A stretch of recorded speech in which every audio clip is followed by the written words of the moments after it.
ప్రళయం తరువాత భూమి మళ్లీ జీవంతో నిండిపోయింది.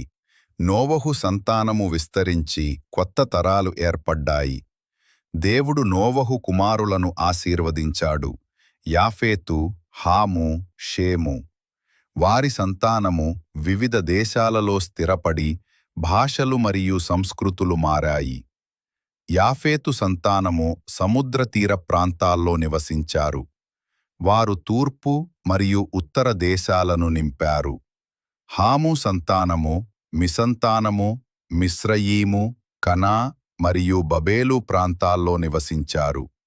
అక్కడ నుంచే గొప్ప నగరాలు పుట్టుకొచ్చాయి. షేము సంతానము తూర్పు దేశాలలో వ్యాపించి హెబార్ వంశములో నుండి తరువాత అబ్రహాము పుట్టెను.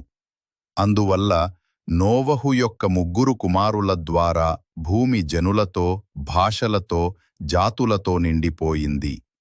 ప్రతి మనిషి దేవుని రూపంలో సృష్టింపబడి తన కుటుంబం ద్వారా భూమిని నింపెను.